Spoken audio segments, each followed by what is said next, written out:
Abirami miss பண்ணிட்டோன்னு அவர் ரொம்ப feel பண்ணி இப்போ சொல்லிட்டு இருந்தாரு. அதனால் ரேசிங் ஸ்டாரில் உனக்கு ரேசிங் ஸ்டார்னு சொன்னால் நல்லா இருக்கும். என்ன நமக்கு டேலண்ட் இருந்தாலும் என்ன இது இருந்தால் கூட நம்ம கேரக்டர் நல்லா இருக்கணும். சினிமாவில் மட்டும் நம்ம கேரக்டர் இல்லை, ரியல் லைஃப்பில் நம்ம கேரக்டர் நல்லா இருக்கணும். சிறப்பான இந்த ஐபிஎல் திரைப்படத்தினுடைய இசை மற்றும் ட்ரெய்லர் வெளியீட்டு விழாவுக்கு வந்திருக்கிற அனைத்து பத்திரிகை மற்றும் ஊடக நண்பர்கள், முன்னால் உட்காந்துருக்காங்க, வாழ்த்து வந்திருக்காங்க எல்லாத்துக்கும், இங்கே இருக்கவங்க எல்லாத்துக்கும் என்னுடைய பணிவான வணக்கம் தெரிவிச்சுக்கிறேன். வேகமாக பேச வேண்டியது, சீக்கிரமாக பேச வேண்டியது. நான் சொன்ன மாதிரி நீ என்னை மாட்டி விட்டேன். கோயம்புத்தூரில் நான் ஒரு ஏரியாவில், பாரதிபுரம்னு ஒரு ஏரியா, பேட்மேட்டு பக்கத்தில், அங்கே குடியிருந்தேன். அங்கேருந்து சித்தாபுரம்னு புதுசாக ஒரு ஏரியாவுக்கு வீடு மாறி போகணும். அப்போ அங்கே போகும்போது அங்கே வழியில் இந்த கேரம் கிளப்பு இருந்தது அந்த ஏரியாவில். எனக்கு கேரம்னா ரொம்ப இன்ட்ரெஸ்ட்டு. அப்போது அந்த கிளப்பில் போய் மெல்ல கேரம் விளையாடுறதுக்கு, புது ஆளுன்னு எல்லோரும் எப்படி பார்ப்பாங்க இல்லையா, யாரோ ஒரு புது பையன் வந்திருக்கான்னு. அப்போ நான் நல்லா ஆடுவேன். அதனால் ஒவ்வொரு நாளும் ஒவ்வொருத்தர் உட்காருவாங்க, ஜெயிச்சுக்கிட்டே இருப்பேன்.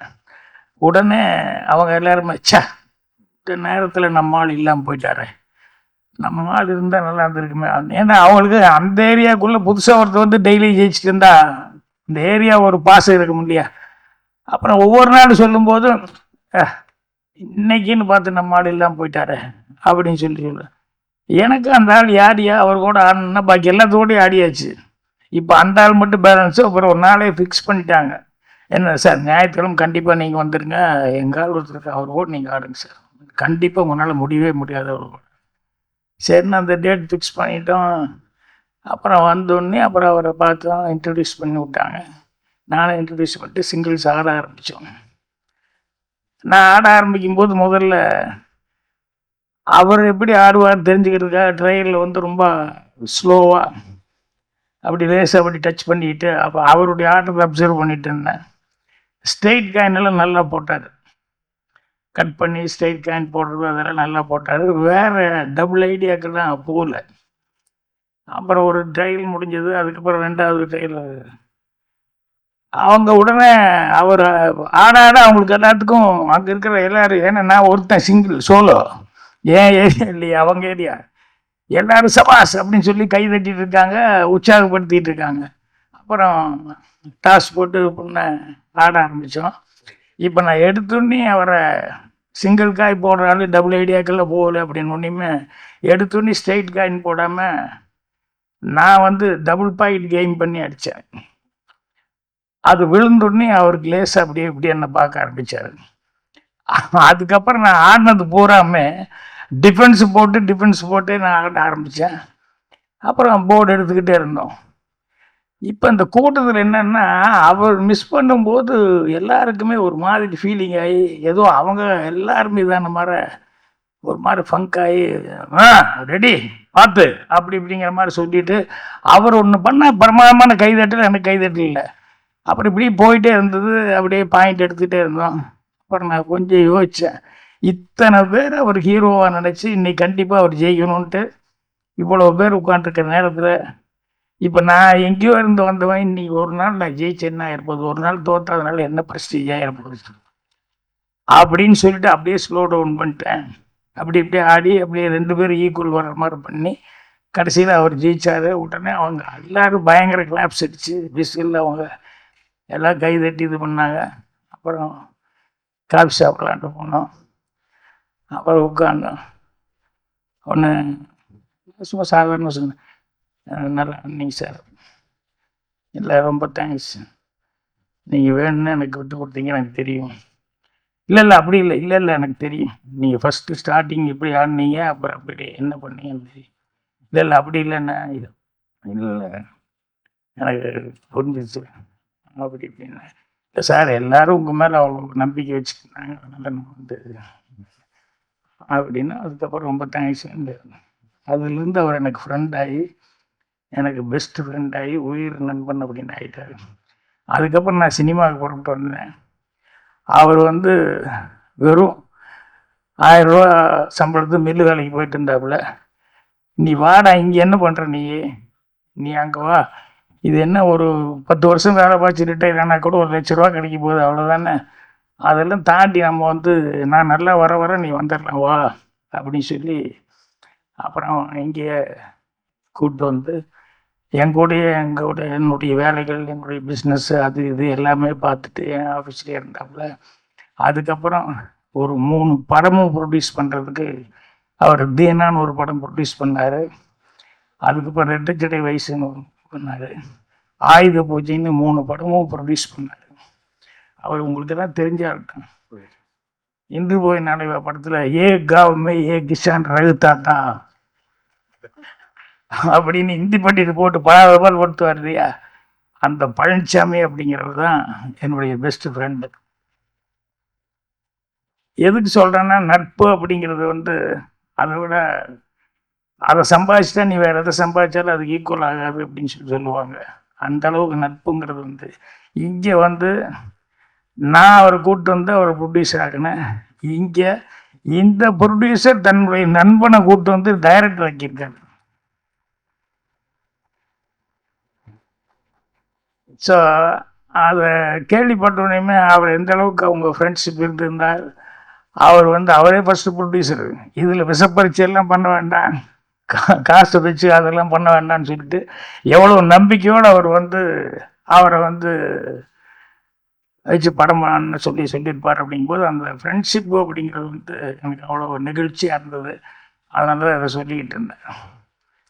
ஸோ அந்த அளவுக்கு அது வந்து இன்னும் இந்த படத்தில் அசோசியேட்டாக வேலை பார்த்துருக்கு பாலு, ஐயர் பாலுன்னு தான் நான் சொல்லுவேன். ஏன்னா பாக்யாவில் ரொம்ப பக்கபலமாக இருந்தது. பாக்யா ஆரம்பித்த நேரத்தில் இந்த பாலு இங்கிலீஷ்லேருந்து நிறைய வந்து நல்ல நல்ல கண்டென்ட் எல்லாம் இருந்ததுனால அதை வந்து டிரான்ஸ்லேட் பண்ணணும் அப்படின்னு சொல்லும்போது நம்ம பாலு தான் வந்து அதை டிரான்ஸ்லேட் பண்ணி கொடுத்து அதை சஞ்சீவின்னு ஒருத்தர் நிர்வாக ஆசிரியர் அவர் இருந்தார். அவர் அதை கொஞ்சம் மாடிஃபை பண்ணி அழகுபடுத்தி அதை போடுவாங்க. அதுக்கு வந்து பிரமாதமாக வரவேற்பு இருந்தது. அந்த அளவு வந்து இந்த பாலு வந்து ஹெல்ப்பாக இருந்தார். அவர்கிட்ட இது என்னன்னு கேட்கும்போது அப்படி தான் சொன்னார். அவர் தான் இந்த மேட்டு சொன்னார். படத்தை பற்றி என்னன்னு சொல்லி ஆரம்பிக்கும்போது படத்தினுடைய அவுட்லைன் சொன்னார் ஒரு சின்னதாக. அதோடு இந்த விஷயம் சொன்னது எனக்கு ரொம்ப பிடிச்சது. அதனால் அந்த ஃப்ரெண்ட்ஷிப்புக்காக இந்த படம் பண்ணதுக்காக மதன் அவர்களுக்கு ஒரு ஸ்பெஷல் நன்றி நான் தெரிவிச்சுக்கிறேன்.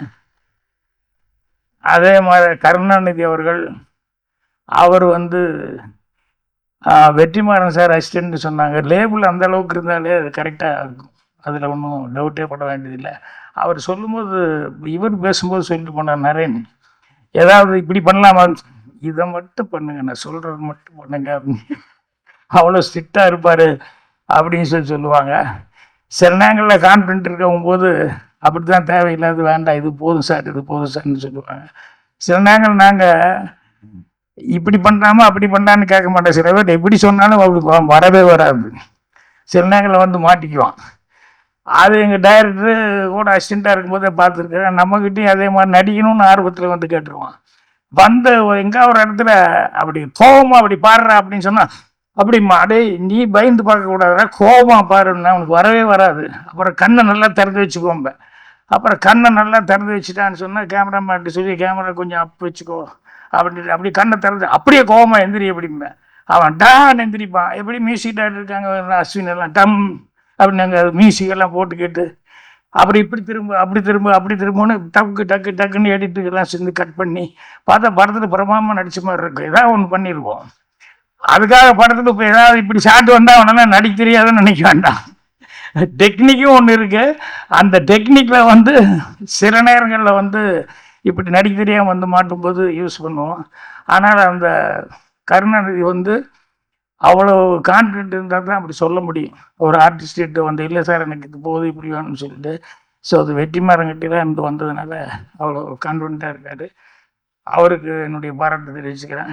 அப்புறம் மணி கேமராமேன் ராஜா என்னோட படத்துக்கு பண்ணார் சித்து +2, அதில் அசோசியேட்டு கூட ஒர்க் பண்ண அப்படின்னாரு. இது அவர் பேசும்போது தான் கவனிச்சுக்கிட்டே இருந்தேன்.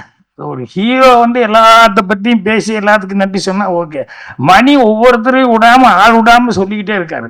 என்னடா எத்தனை பேர்த்துக்கிட்டே இருந்தாலும் நன்றி சொல்லுவாருன்னு பார்த்துக்கிட்டே இருந்தேன். அந்த அளவுக்கு மணியும் வந்து ரொம்ப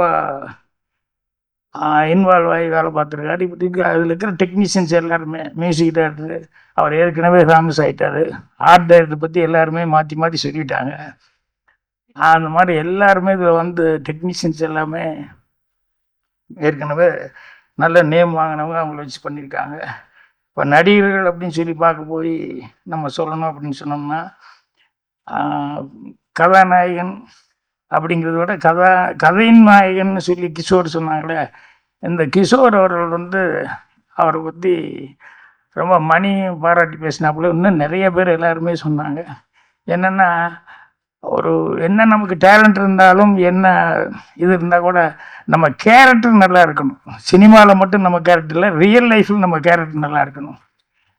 ஸோ அது ரொம்ப இம்பார்ட்டண்ட்டு. அது வந்து கிஷோர்கிட்ட வந்து அந்த கேரக்டர் எல்லோரும் பாராட்டி சொல்லும்போது அவ்வளோ சந்தோஷமாக இருக்குது. ஆனால் ஆளை பார்க்கும்போது அவ்வளோ சாந்த சுருவியாக இருக்காது. படத்தில் தான் வில்லன். எல்லா படத்துலேயும் அவர் அடிக்கிற மாதிரி தான் கேரக்டர்கள் நிறைய வருமோ ஒழிய இதில் தான் அடி வாங்குற மாதிரி கேரக்டராக வந்து செஞ்சுருக்காரு. ஸோ குணசித்திரமான கேரக்டர்னு நினைக்கிறேன். அதுக்கப்புறமா உதயகுமாருடைய விருப்பத்துக்குரிய பிரியமான அபிராமி, இல்லை அவர் மிஸ் ஆகி போச்சு அப்படின்னு சொல்லி ஃபீல் பண்ணி, அது மிஸ் ஆனால் அந்த ஃபீலிங் இருக்கும். ஏன்னா நான் கூட வந்து ரேவதி முதல் என்கிட்ட என்னோட படத்தில் தான் வந்து டார்லிங் டார்லிங்கு. அப்புறம் நான் பார்த்தேன், ஏஜ் வந்து எனக்கு இடிச்சது. என்னென்னா அது அப்போ தான் ஸ்கூல் முடிச்சுட்டு வர்ற மாதிரி இருந்தது. +1 +2 படிக்கிற பொண்ணு மாதிரி. எனக்கு காலேஜ் எல்லாம் முடித்து ஃபாரின்லேருந்து படிச்சுட்டு வர்ற மாதிரி கேரக்டர் கொஞ்சம் மெச்சூர்டாக வேணும், கொஞ்சம் வெயிட் பண்ணுமா அப்படின்னேன். அப்புறம் வந்து சரின்னு சொல்லி பார்த்தேன். அந்த ஒரு கேப்புக்குள்ளே எங்கள் டைரக்டர் மண்வாசனில் புக் பண்ணிட்டாரு. அதுக்கப்புறமா நான் வந்து இன்னொரு பொண்ணை சிங்கப்பூரில் பார்த்து எனக்கு நடிக்க சான்ஸ் கிடைக்குமானது. அப்புறம் நான் ஃபோட்டோ ஷூட்டெல்லாம் எடுத்து பார்த்து இங்கே வந்து ஃபோட்டோ ஷூட் எடுத்து பார்த்து ஓகே அடுத்த படம் நான் பண்ணுறேன் அப்படின்னு சொல்லி சொன்னோன்னே கொஞ்சம் கேப் இருந்து இந்த படம் முடிக்கிறதுக்குள்ளே பண்ணிடலான்ட்டு. அதுக்குள்ளே எங்கள் டைரக்டர் கூப்பிட்டு போய் அந்த நிலாவை தான் பார்த்தேன் அப்படின்னு சொல்லி அந்த பொண்ணு அதை நடிக்க வச்சுட்டாரு. அதுவும் போச்சு. அதுக்கப்புறமா வந்து அந்த இடத்துல எடுத்துகிட்டு இருந்தேன். அம்பியா வந்தது. வந்து சார் 2 சேச்சி ஆனோம் அப்படின்னு சொல்லி ராதா கூப்பிட்டு வந்து காமிச்சது.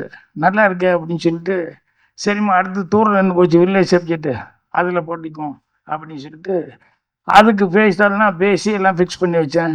டக்கான்னு பார்த்தா எங்கள் டைரக்டர் மறுபடியும் அதையும் கூப்பிட்டு, இத்தனை மிஸ் ஆகும்போது எப்படி இருக்கும்? ஆனால் எல்லாருமே நல்லா வந்துட்டாங்க. என்னென்னா அது யார் கையில் படணும் அப்படிங்கிறது ஒன்று இருக்கு இல்லையா? அந்த மாதிரி எங்கள் டைரக்டர்கிட்ட போனதுனால எல்லாருமே அவ்வளோ இதாக வந்தாங்க. அந்த மாதிரி அபிராமி மிஸ் பண்ணிட்டோன்னு அவர் ரொம்ப ஃபீல் பண்ணி இப்போ சொல்லிட்டு இருந்தார். அபிராமி வந்து கதாநாயகியாக நடித்த எமோஷன் கேரக்டர்களை விட இந்த அதுக்கப்புறம் கதைக்கு நாயகன் அப்படின்னு சொல்கிற மாதிரி கதைக்கு நாயகியாக நடிக்கிறாங்களே, அது ஒரு 2-3 படம் பார்த்தேன். அதில் தான் அவங்களுக்கு நிறைய ஸ்கோப் கிடைச்சிது. நிறையா நல்ல நல்ல கேரக்டர்ஸ் எல்லாம் அவங்க பண்ணியிருக்காங்க. ஸோ அந்த மாதிரி நம்ம போஸ் வெங்கட் அவருக்கு இன்னொரு முகம் இருக்குது. இந்த இதில் வழக்கமான முகத்தில் நடிச்சிருக்காரு. ஆனால் டைரக்டர்னு இன்னொரு முகம் ஒன்று இருக்குது. அதில் வந்து படம் 2 படம் பண்ணியிருக்காரு. அது வந்து எனக்கு ரொம்ப பிடிச்சிருந்தது. இந்த மாதிரி ஆர்டிஸ்ட்டுக்கு எல்லாருமே அவங்கவுங்க சிறப்பான முறையில் நடிச்சிருக்காங்க. இது எனக்கு நேரம் கருதி நான் வந்து வேறு நிறைய சொல்லணும்னு நினச்சோம்னு பேரண்ட்ஸ் எல்லாம் பேச வேண்டியதே பேசலன்னு நினைக்கிறேன். டைம் முடிச்சு உட்கார வச்சுட்டாங்களோ. ஸோ ஹீரோ அவர் வந்து ஃபஸ்ட் எடுத்து பாட்டு தானே போடுவாங்க. நான் அங்கே தான் கவனித்தேன் என்னடான்னு சொல்லிட்டு. ஏன்னா நமக்கு என்ன வீக்கோ இவன் முதல் படம் நடிக்கிறான், இந்த பையன் எப்படிடா டான்ஸ் ஆட போகிறான்னு பார்த்துக்கிட்டு இருந்தேன். அப்புறமா டான்ஸ் ஆடினாப்புல அந்த எக்ஸ்பிரஷன் வந்து பயமே இல்லாமல் முதல் படத்தில் நடிக்கிறோம் அப்படின்னு சொல்லிட்டு அந்த எக்ஸ்பிரஷன் வந்து அவ்வளோ அழகாக வந்து பண்ணி கொடுத்தாப்புல. நான் பரவாயில்லையே கொஞ்சம் கூட பயம் இல்லாமல் அவ்வளோ நல்ல எக்ஸ்பிரஷனோட டான்ஸ் எல்லாம் ஆடுறாப்புல அப்படின்ட்டு. அப்போ பின்னாடி விசாரிக்கும் போது தான் அவர் ஏற்கனவே யூடியூப்பில் ரொம்ப ஃபேமஸ்ஸு அப்படிங்கிற மாதிரி. அதனால் முதலே உனக்கு ஃபேன்ஸ் எல்லாம் ரெடி ஆகிட்டாங்க. இல்லைன்னா வந்து அங்கே மதுரையிலாம் ஷூட்டிங் நடக்கும்போது மணி தானே சொன்னாப்புல அங்கே போய் கையெழுத்து போட்டுருப்பார் அப்படின்னு சொல்லிட்டு. அந்த மாதிரி உனக்கு ஆல்ரெடி நீ ஃபெமிலியர் ஆகிட்ட, ஆல்ரெடி உனக்கு அனுபவம் இருக்கிறதுனால உங்களுக்கு நான் வந்து பேசும்போது ஏதோ ரேசிங் ஸ்டார் அப்படின்னு சொல்லி ஏதோ போட்டாங்க போலுக்குன்னு நினச்சிக்கிட்டேன். அதனால் ரேசிங் ஸ்டாரில் உனக்கு ரேசிங் ஸ்டார்னு சொன்னால் நல்லாயிருக்கும். ஏன்னா அடுத்தது எல்லாத்துக்கூடையும் ஹீரோ கூடலாம் ரேஸ் போடுற அளவுக்கு நீ வரணும் அப்படின்னு சொல்லணுன்ட்டு இருந்தேன். ஆனால் ப்ரொடியூசர்லாம் ஏற்கனவே ரேசிங் ஸ்டார்னு அவங்க பேரே கொடுத்துட்டாங்க. ஸோ அதனால் ஆல்ரெடி உனக்கு அதை எல்லோரும் நீ அச்சீவ் பண்ணுற அளவுக்கு வந்து எல்லாருமே உனக்கு வாழ்த்து தெரிவிச்சிட்டாங்க. உனக்கு ஓகே. அப்புறம் உங்கள் பக்கத்தில் உங்கள் அம்மாய் குச்சொன்னது கதை அந்தங்கொன்னா கண்டிப்பாக உனக்கு நிறைய சான்ஸ் வருது. தொந்தரவு தமிழ் நேர்ச்சுக்கோமா. ஏன்னா இப்படி வந்து நின்று நாங்கள் ராது அப்படின்னு சொல்லிட்டு இருந்தா எதுவுமே ராதுன்னு நினச்சிடுவாங்க. அதனால் நீ கூடி சீக்கிரம் உனக்கு அது சான்ஸ் கிடைக்கும் போது தமிழ் கொஞ்சம் நல்லா இப்படியே ஒரு படம் 2 படம் அப்படி நடிச்சுட்டு இருந்தாலும் ஆட்டோமேட்டிக்காக வந்துடும். அதனால் இது என்னென்ன இந்த தெலுங்குலேருந்து வந்து தமிழ் கற்றுக்கிறத விட அந்த மலையாளத்துலேருந்து வந்து கற்றுக்கிறவங்க ஈஸியாக உடனே பேசிடுவாங்க. ஏன்னா ஆல்மோஸ்ட் 2 ஒரே மாதிரி தான் இருக்கும். அதனால் கேரளாலேருந்து வர்றவங்க டக்குன்னு பேசிடுவாங்க. ஸோ நீ கொஞ்சம் டைம் ஆனால் கூட பரவாயில்ல, கற்றுக்கோ. அதுக்கப்புறம் மீண்டும் இந்த படத்தினுடைய இது பார்த்தேன் நான். ட்ரெய்லரு கதையை வந்து பாலு சொன்ன மாதிரி கேட்கும்போது அந்த கதை இன்ஸ்பிரேஷன் ஆனது வந்து ஒரு ரியலாக நடந்த ஒரு இன்சிடெண்ட்டை பேஸ் பண்ணி நடந்திருக்கு அப்படிங்கிற மாதிரி சொன்னாங்க. எப்பவுமே ரியலாக நடந்ததை பேஸ் பண்ணி ஏதாவது அந்த மாதிரி கதைகள் பண்ணும்போது அது ஜனங்க ஈஸியாக ஐடென்டிஃபை பண்ணிக்காங்க, அது ஈஸியாக அப்ரிசியேஷனும் கிடைக்கும். அதனால் இந்த கதை எனக்கே அது சொன்னதுலேருந்து படம் பார்க்கணும் அப்படிங்கிற மாதிரி இருந்தது. ட்ரெய்லரும் அதே மாதிரி வந்து ஒரு அந்த ஆக்ஷன் இதெல்லாம் பார்க்கும்போது அந்த எமோஷன்ஸ் எல்லாம் படம் பார்க்கணுங்கிற ஒரு ஃபீலிங் கொடுத்துருக்கு. ஸோ படம் கண்டிப்பாக நல்லபடியாக சக்ஸஸ் ஆகும். அதனால் வெற்றியோட மீட் பண்ணுவோம். நண்பா, நீ வீட்டில் சொல்லி கூப்பிட்டு வந்து நான் மாட்டி விட்ட பாரு. 12:30 மணிக்கு கண்டிப்பாக வீட்டுக்கு வந்துடுவேன்னு சொல்லிட்டு வந்தேன். இங்கே வந்துன்னு என்ன வீட்டில் சொல்லிட்டுங்க லேட் ஆகுன்னு சொல்லி மெல்ல பேசிக்கலாம்னாரு. ஸோ எல்லாத்துக்கும் என்னுடைய மனமான நன்றி.